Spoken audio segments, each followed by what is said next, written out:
Hello everybody, Lawrence Fleming here again. It is a beautiful day out here today. This morning was a bit cold. We're springtime in the south. It should be hot here. So I think that was God's message to me that all these dates that are being predicted are cold. You're not going to get it. Now, we could find that it's today or tomorrow or the next day, but whatever day it is, we're not going to know it. And it has nothing to do with not knowing the day or the hour. That has nothing to do with the rapture. That's the second coming. And we haven't started the tribulation yet, so that's at least 7 years in advance, unless God shortens it, which we're not 100% sure He's not going to do that. He said if He didn't put an end to the terrible things, that no one would survive. Does that mean He shortens the days, or does He cut back on the terrible things? It's prophecy. The book of Revelation is prophecy. Isaiah's prophecy. Ezekiel's prophecy. All of them. We don't know unless we have a prophet running around. We have a number of people that are studying it and giving us messages. They all tell you they're not prophets. I don't believe I am, so therefore I'm giving you my opinion. Now, He may decide to give me something occasionally, but as a permanent prophet, no. I don't think we're going to see those until the two witnesses. There's no need for them. Besides, Satan and his group can act like prophets too. But they don't have all the information, so they're giving you a good guess. All these false religions out there are guessing. And I'm not talking about the people that are predicting the rapture or any of the other timing. There are plenty of false churches out there that are being run by people that think they have a connection to God. But Satan can imitate him. And we're warned about false prophets and false Christs at this time. Jesus gave us that warning. So be careful. I'm getting a lot of messages by people I can tell are coming at me from a false church. They're very adamant. They've got verse after verse after verse. Most of them pulled out of context. Most of them prophetic, and they claim to know the answer. And they're saying nobody knows the day or the hour, but it's going to be at the end. Well, if nobody knows the day or the hour, how do you know it's going to be at the end? There are multiple raptures in the book of Revelation. Multiple uses of the word harpazo. We know our two witnesses are going to be raptured. There's a rapture at the end, you're right, but there's a rapture at the beginning. The restrainer has to be out of here, and God is not going to remove the Holy Spirit. He's omnipresent. Okay, but we're not going to know the day.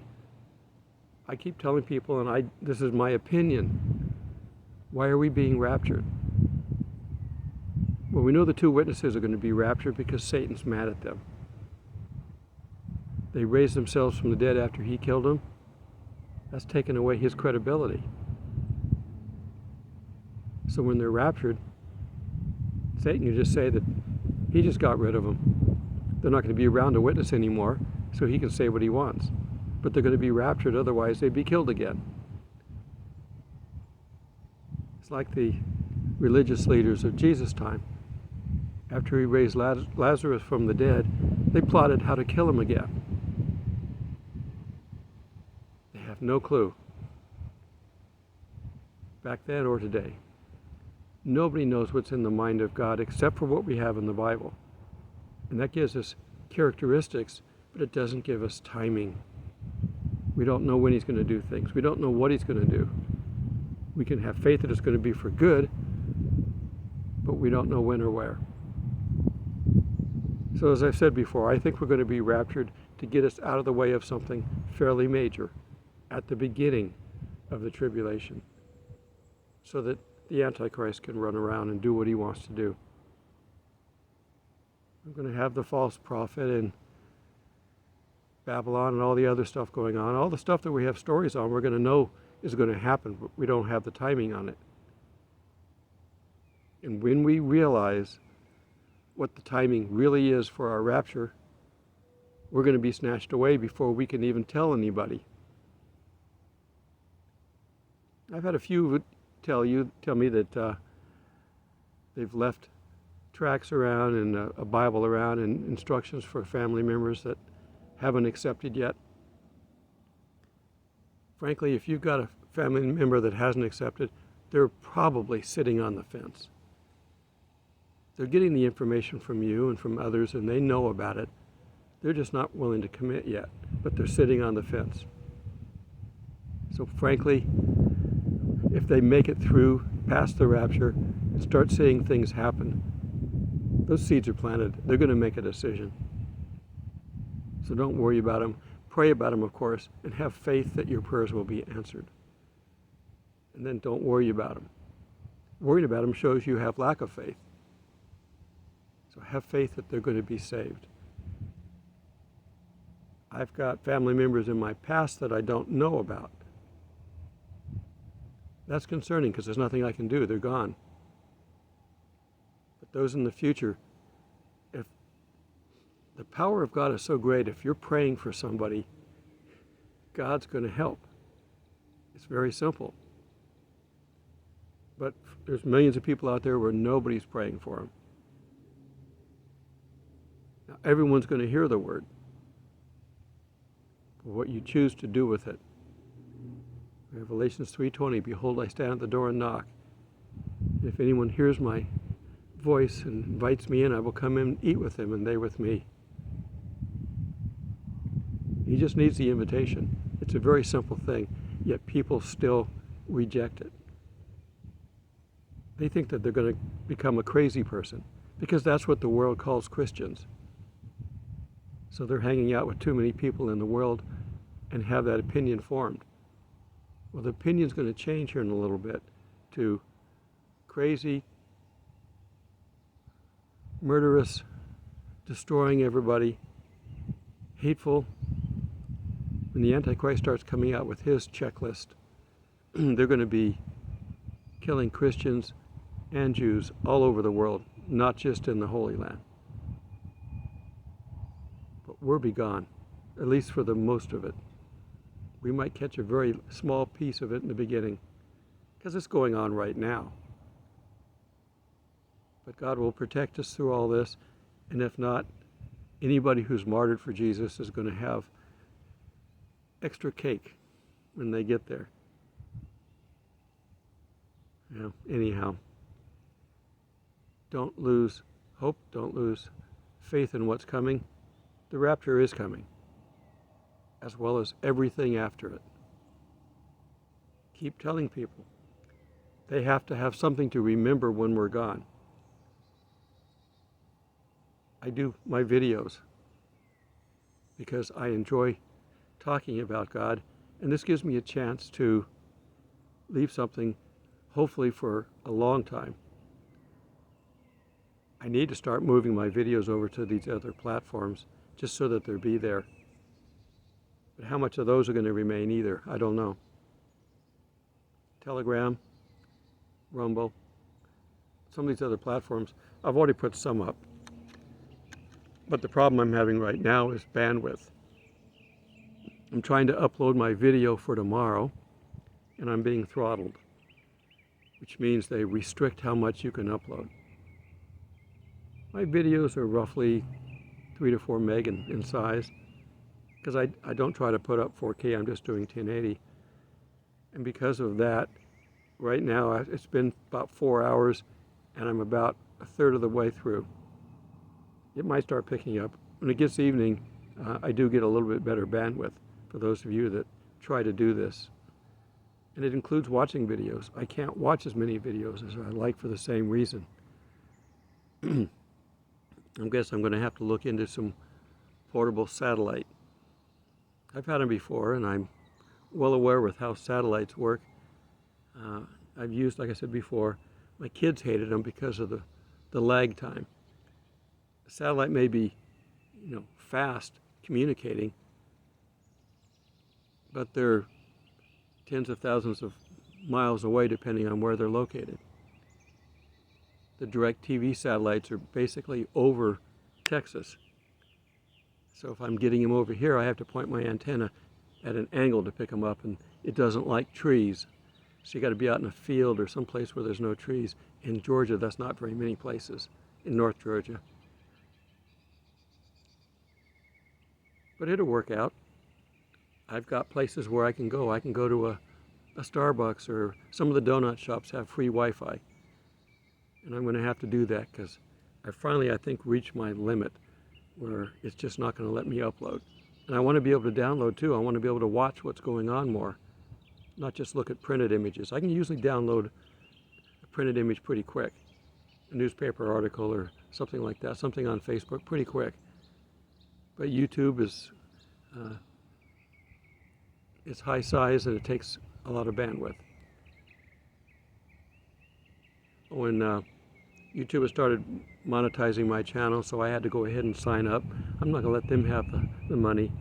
But don't worry, I'm not going to get rich out of this. This is not a mechanism for that. I just don't want them to have all the profit. I may make 30 bucks a month. You know, I'm not going to go out and buy a mansion. I would never do that. I'm camping right now. Essentially, I'm homeless. I've got my son's place, so I want to go back to it. When I get done doing these, I might go buy or rent a place, but right now, I'm having fun traveling. My next campsite will have a lake, and I'm going to see how many of these disciples know how to fish.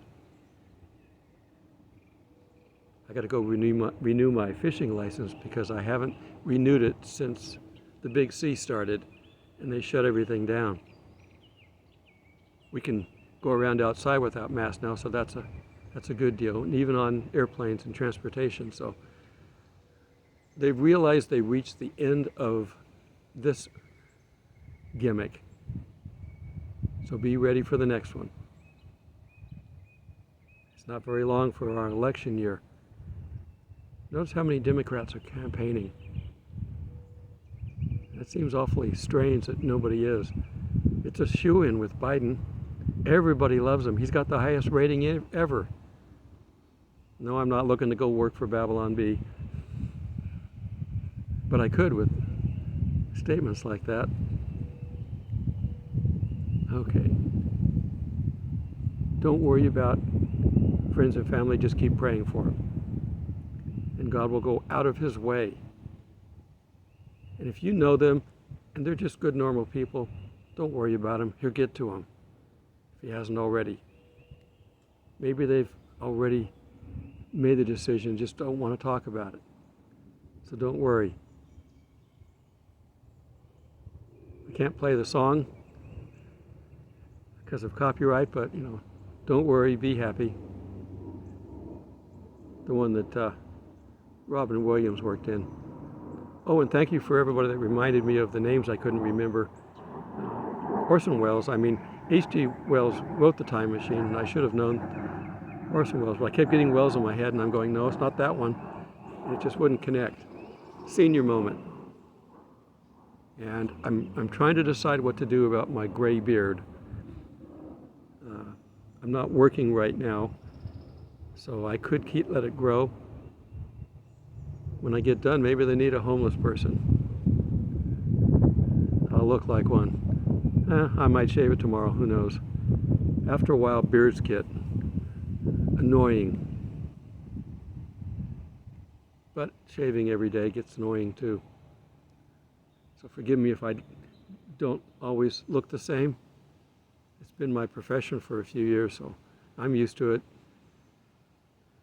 And I am almost 70, so I've got to look a little bit like it. Okay, well, like I said, my next campsite's going to be near a lake, a big lake, so there's definitely fishing. I fished in it before. And the thing is you just got to have the right bait. And that's what these disciples know about. They know about fishing for fish, and they know about fishing for men. And if I can catch some fish, at least one, I'll cook it up, set up a campfire and cook it up. It's a state park I'm going to. I'm in an open park now, so we don't have charcoal barbecue places, but the state park will. So we'll see what we can do. I'm having a great time out here while I'm waiting with you. And we're not going to know the date. No matter what time somebody picks, they're not going to know it. Because we're not supposed to know it. The second coming, even that we're not supposed to know, but we're going to know more because we're already going to be in the tribulation, or the people down here will be. But the rapture, there's nothing about when. There's plenty of talk about it. Jesus comes to the earth two different ways. One with a trumpet and an angel, another one with an army and a trumpet. Well, we're not going to have anything to do with the army going up. Coming down, but not going up. And there are some that argue that our Bride of Christ scenario isn't a good fit. Well, I think we can compromise on that. I think there's parts of it that are, parts of it aren't. Timing is an issue. But we're not going to go up at the end of the tribulation to turn around and come right back down with the army. That would be silly. God doesn't do silly things. So he's got some plan going on that we just haven't figured out yet because we're not supposed to. Prophecy is for those that are following God, that he's given the gift of prophecy to. And if they haven't got the gift, all we can do is guess. Be patient, and I'll see you in the clouds soon. But I'm not going to tell you a date. God bless.